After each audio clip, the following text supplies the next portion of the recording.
बेटा स्टॉप ना spamming, okay, stop spamming. पढ़ने आते इतना बड़ा बड़ा जो चैट लिखता है यार, जब मैं रिवीजन करा रही हूं, वो क्या पढ़ रहा होगा यार? क्या ही पढ़ रहे हो तुम लोग यार? टेस्ट होता है बस तुम लोग को फिर रोना होता है बेटा, ये सच्चाई है। जब टेस्ट होगा, जब फाइनल नीट का एग्जाम होगा, तब तुम बस एक्सक्यूजेस निकालना, टीचर्स में कमियां निकालना, बैच में कमियां निकालना, हर जगह कमियां निकालना। और जब पढ़ना होता है ना तो स्पैमिंग करना है यहां पे बैठ के। क्लास शुरू हुई है 2 मिनट, मैं पिछले 2 दिन से बोल रही हूं तुम लोगों को। थोड़ी देर चैट्स ऑन रखने से बस तुम लोग की spamming. Will you study? This is how you will focus. 10 line जो बच्चा चैट्स में लिख सकता है वो पढ़ नहीं रहा होता है बैठ के बेटा। गुस्सा क्यों दिलाते हो बेटा? मेरे को नहीं करना है गुस्सा, मत दिलाओ गुस्सा, कोई फायदा नहीं है। क्या करूंगी मैं गुस्सा करके? ना स्पैमर को कोई मतलब है, वो फिर से वही हरकत करेगा। उसको कोई मतलब नहीं है, उसका काम हो गया, उसका पर्पस सॉल्व हो गया कि मैम को इरिटेट करना था, कर दिया उसने इरिटेट। तो मैं तो चैट से ऑफ करने, मेरे को मन करता ऑन ही ना करूं। मैं पढ़ा रही हूं, मैं इतना मतलब मैं सोचती हूँ किस चीज के लिए एफर्ट है। 15 मिनट मैं बेटा क्यों लगा रही हूं तुम्हारे पीछे? 15 मिनट छोड़ देती हूँ ना, 15 मिनट रहने देती हूँ। तुम्हारा काम है रिवीजन करना, मेरा थोड़ी काम है बेटा। ये तो तुम्हारी रिस्पॉन्सिबिलिटी है ना। मुझे तो 15 मिनट एक्स्ट्रा मिलेंगे पढ़ाने के, मेरे टॉपिक, नया टॉपिक पढ़ाने के। मैं तो इसलिए पढ़ा रही हूँ कि तुम्हारी रिवीजन होगी यार, ठीक है।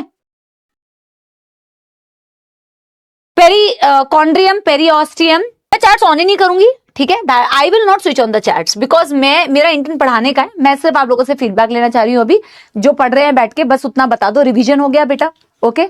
This 15 minutes time is for you बेटा। आज मैं अरे नहीं बोलना चाहिए तुम लोगों को, तुम समझते तो हो नहीं बेटा।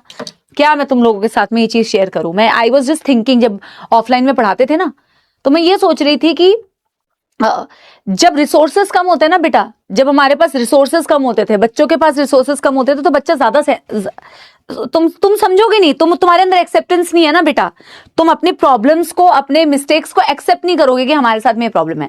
तो मैं जेन्युइनली तुम्हें बता रही हूँ, नॉट बिकॉज मैं गुस्सा हुई, मैं जेन्युइनली ये चीज सोच रही थी कि जब रिसोर्सेस कम होते थे ना, बच्चा ज्यादा सीरियस होता था, क्योंकि उसको ये मालूम था कि क्लास के बाद मुझे कोई पीडीएफ नहीं मिलने वाली। अगर मैं क्लास नहीं आऊंगा तो मेरे को वो टीचर बैठ के नहीं समझाने वाला जो उसने क्लास में, रेगुलर क्लास में समझाया था। तो जब ऐसे क्लासेस होती थी ना, तो बच्चा बहुत ज्यादा सिंसियर होता था, ठीक है। वो अपनी चीजों को सिंसियरली पढ़ता था। ये नहीं है कि मेरे को पीडीएफ मिल जाएगी, ये नहीं कि मुझे रिकॉर्डेड देखने को मिल जाएगा। और जब से ये चीज हुई है ना बेटा, जब से हम आप लोगों के लिए इतने एफर्ट्स मारते हैं ना, कि आप लोगों को ये तो छोड़ ही दो कि तुम्हें एक लेक्चर भी मिलने वाला है, तुम्हें पीडीएफ भी मिलने वाली है, तुम्हें एक्स्ट्रा भी मिलने वाला है, तुम्हें यूट्यूब पे भी कंटेंट मिलने वाला है, तुम्हें इतनी, तो तुमने फॉर ग्रांटेड ले लिया है ना। मिल जाए तो मिट्टी और ना मिले तो सोना, यही बात है बेटा, ठीक है। जितनी हम लोग तुम्हारे लिए एफर्ट्स मारते हैं ना, उतना तुम हमें फॉर ग्रांटेड लेते जा रहे हो। For granted, for granted. दुख तो होता है, पहले हम कितने भी बेटा, है ना, दुख तो मतलब वैसी फीलिंग आती है कि यार बच्चे ऐसे क्यों बनते जा रहे हैं। बच्चों ने अपनी तरफ से एफर्ट्स मारना बंद कर दिया है, क्योंकि बच्चों को इतने सारे बेटा चीजें मिल गई है ना, कि उसको मालूम है कि मैं अभी 2 मिनट स्पैम करूंगा, 4 बार मैम को बोल दूंगा रिपीट करने के लिए, मैम 5 बार पढ़ा देंगी। पढ़ाती तो है ही, हर टीचर अपनी तरफ से बेटा एफर्ट्स करेगा, है ना। हम तो जो 10 बार भी पढ़ाएंगे, लेकिन बात यह कि तू 10 बार पढ़ने के लिए ना बेटा, पहली 9 बार तूने ध्यान से नहीं पढ़ा, क्योंकि तुझे मालूम है मैं 10वीं बार बोलूंगा। समझ रहे हो? हाँ, बट कोई नहीं, चैट्स ऑफ कर रही हूँ बेटा, इट्स फाइन, इट्स ओके, ठीक है। मेरा भी यार, मैं भी इंसान हूं यार, मेरे पास भी दिल है, दिल तो है यार। हाँ, सुन रही थे ना कितना मुश्किल है यार इसमें। इट्स ओके बेटा, let's get started with the topic everybody बेटा, स्विचिंग ऑफ द चैट्स। और